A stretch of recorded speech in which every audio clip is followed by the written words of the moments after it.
Technical writing. This mysterious activity with the intimidating word technical in the name. Is it writing things that are technical? Or is it writing things in a technical way? One could answer yes and no to both questions, but that wouldn't help much, would it? The answer is not simple, because the profession itself is complex. If you want to know, I invite you to come along as we peel through several layers of definition until we get to the core of what technical writing really is. Hello everyone, I'm technically a person, but you can call me Percy. I've been around for almost 25 years in the software industry, mostly as technical writer, sometimes as UX specialist, sometimes as translation coordinator. And now it's time for me to help out anyone out there who wants to know more about technical writing. If you are a technical writer, or someone who works with one, or someone who needs to hire one, this is for you. First, a quick disclaimer. Software industry is what I know, and therefore everything I'm explaining in these videos apply to that industry. It may or may not apply to other industries, that would be for you to figure out. So, what is technical writing? First of all, it is a profession. If you are a software developer, you may perform technical writing tasks on the side, as support to your coding activities.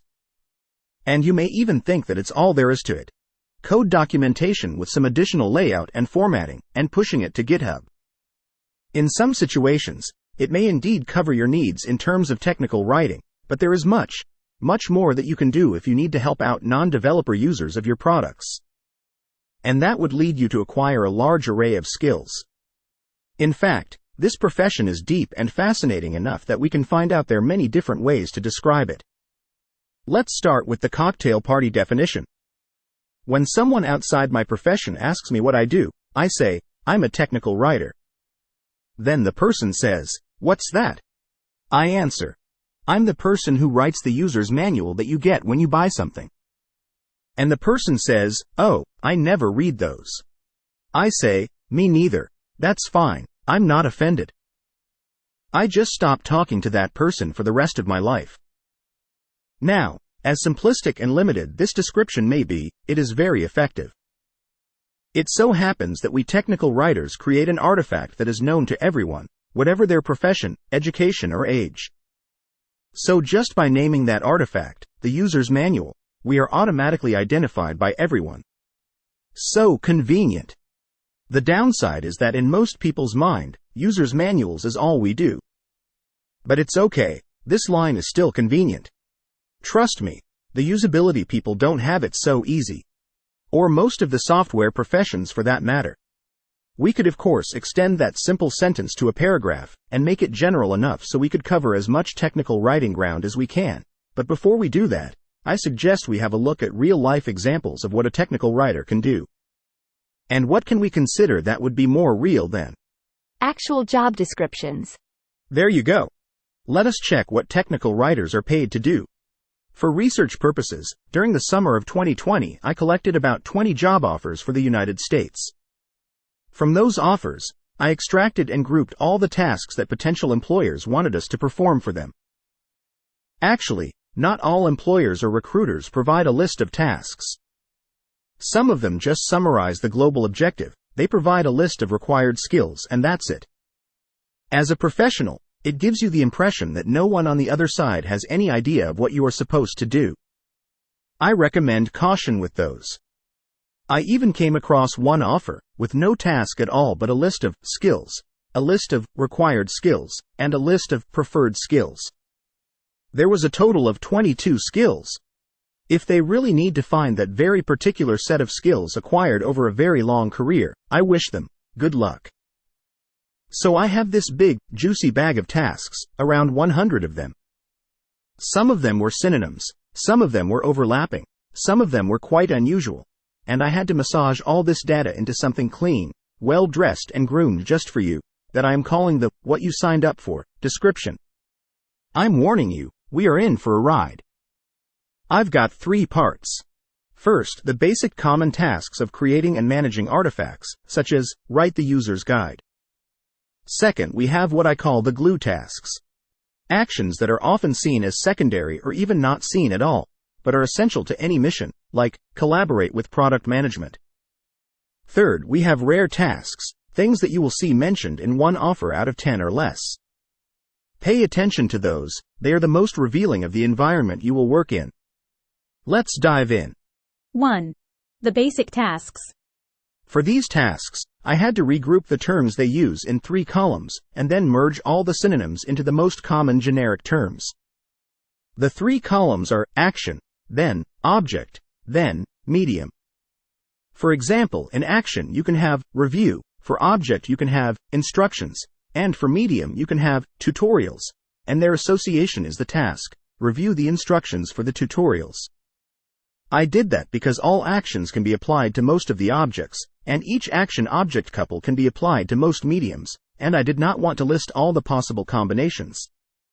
You don't want that either. Here are some other examples. Write content for the user manual. Edit technical information for the release notes. Let me draw your attention to special tasks. For example, write instructions for the style guide, or create procedures for the company procedures. Some of the technical writer's tasks consist in defining the rules and procedures that the technical writers will need to follow in the execution of their tasks. In short, they participate in the definition of their own job. Technical writers do that continuously. Let's see what it looks like when it is summarized. I need to remind you that all this applies to the software industry. You may find other tasks in other industries. Much cleaner. So employers want us to deal with content and knowledge, which we can plan, create, review, update, and publish. All this content and knowledge will be available to an audience via external or internal documents, or integrated in information systems. We will see many examples of all of these in later videos, but in case you wonder what would be content that is not in external nor internal documentation, here is a well-known example of content integrated in a knowledge system. Embedded help, in the form of tooltips that are displayed when your cursor hover over a UI object. We will talk a lot about it when we'll discuss about that new and interesting profession named UX writer. You see from this list of basic tasks that technical writers can enjoy a great variety in their activities. And this is not the full picture yet. 2. The glue tasks. The following tasks are often mentioned by would-be employers. I call them glue because they link all the individual content-centered actions into a global role that makes technical writers important actors in the product creation process. In fact, they are my favorite aspect of the profession, especially the collaboration part, that makes you discover plenty of colleagues, and the collection and processing of audience knowledge, that makes you delve into the product user's universe. There is no limit to what you could learn by being a technical writer. 3. Rare tasks. Here are a few tasks that you won't see that often in job offers, usually because employers are not aware or do not like that part of our mission. However, I believe that some of those tasks contain the soul of our profession. I hope you'll pardon me if I linger on this part a little bit. I have spotted 14 of them in my sample. I'm pretty sure all of those aspects will be developed in later videos.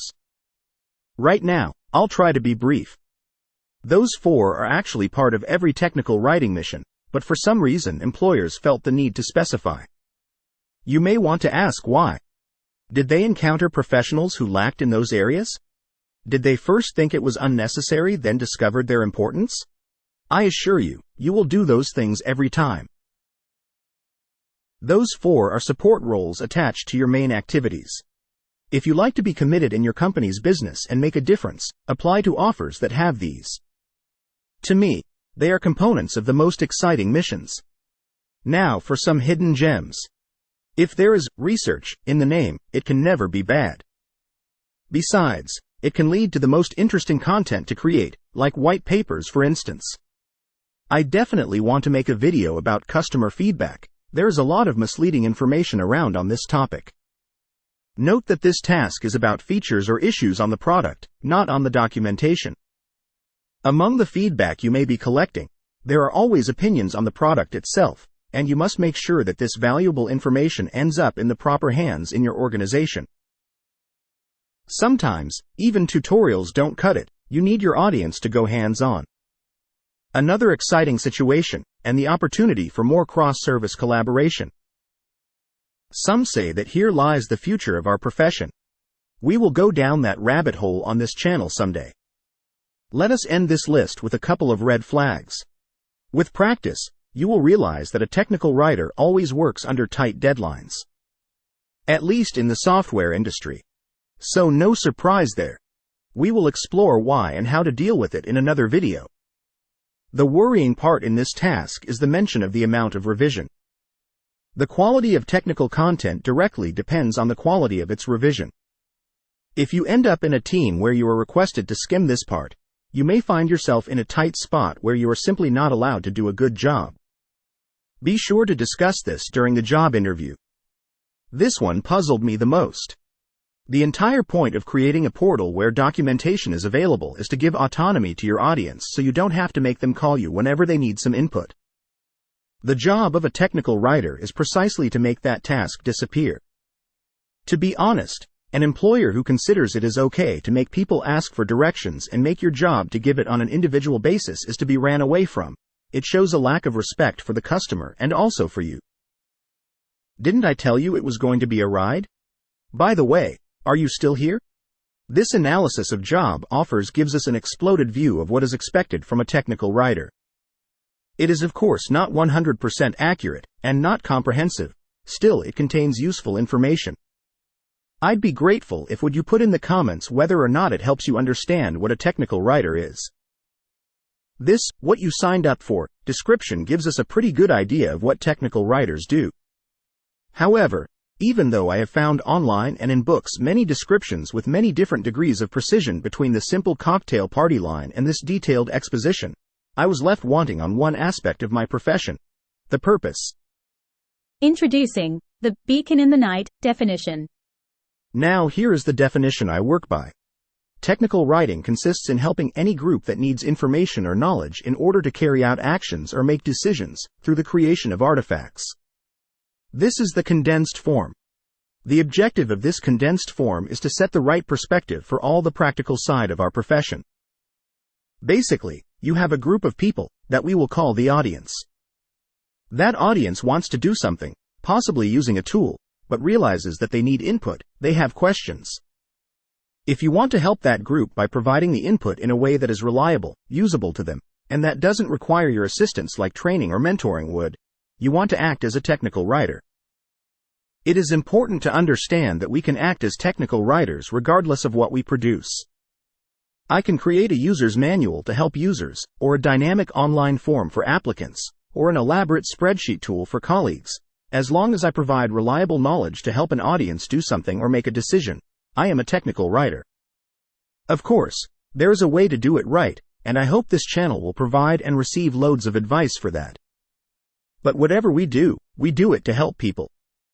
Allow me to break it down for you. I will try to be brief. As technical writers, we do the following. 1. Understand what the audience needs. That includes what the audience wants to do or decide. For example, if you want to help users of a software tool, you will need to know what they want to do with the tool, not just how the tool works. 2. Find the source of the needed information or knowledge. In the software tool example, the primary source will be the development team and the product manager, but in some cases it can be the testing team, the application engineers, the support, the marketing, existing information systems, or even a specific segment of the user group. That list is not complete, you may have to investigate. 3. Extract the information or knowledge. You can interview, collect, process, test out yourself. The way you proceed depends on the type of information and on the source. No list is complete. There is always space for creativity when it comes to extract knowledge. 4. Translate the information or knowledge into usable content. The content has two major characteristics. It is relevant regarding what the audience wants to do with it, and it is presented in a way that your audience will be able to use. For example, when you help someone who wants to draw plans with a software tool, you don't go into details about how exactly the data is stored. That would not be relevant. Also, instructions to draw a plan should use the language that is familiar to the audience, in a non-ambiguous, consistent and accurate way, so the audience could apply the instructions immediately and without error. 5. Make the content available to the audience. Same thing here, it should be both relevant and usable. For example, A content that is exclusively online would not be relevant if the audience is offline when they need to use it. Also, we must make sure the audience is able to find the specific portion of information they need without time-consuming exploration or error if we want to make our content usable. 6. Check the whole setting and update. For everything we did, only one question. Does it help? Only one source for the answer: your audience. Of course, in most cases, your manager, your colleagues, or even regulations will tell you whether or not you did right. But if these evaluators do not serve the audience, directly or indirectly, then your work as technical writer has no purpose. It is essentially a waste of resource. All of our procedures, all of our tools, all of our deliverables, all of our guidelines and rules are at the service of one thing: helping someone do something by bringing information or knowledge. Therefore, and I am planning to bring that up repeatedly on this channel, no given tool or rule or procedure is universal. It all depends on whether or not it serves our purpose. I say that my definition will help you find your way when working as technical writer. This is because knowing all the things you can do, which is usually how the profession is described, is useless when you wonder what to do in any given situation. Should you group all audiences in one single guide, or produce one guide for each? Should you add a glossary? Which basic structure should you give to complex content? Do you provide enough? Or too much? I say that if you know your purpose, which is helping someone do something, you know where to find all the answers.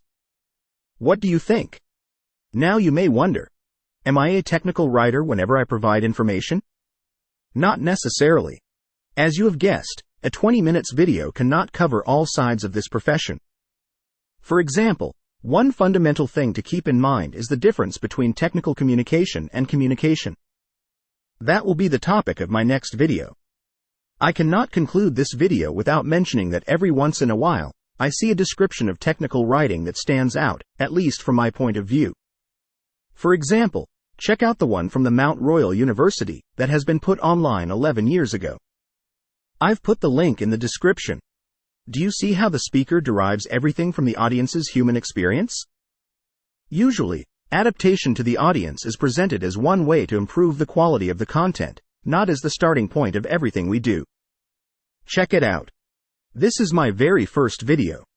It is much longer than what I intend to put online from now on. I plan on being more focused later on. Also better at editing, hopefully. Tell me what you think in the comments. Does it help or not? Do you agree or not? Was this bearable to watch or not? I'd like to know your point of view. I need to keep on learning. See you in the next one. Take care.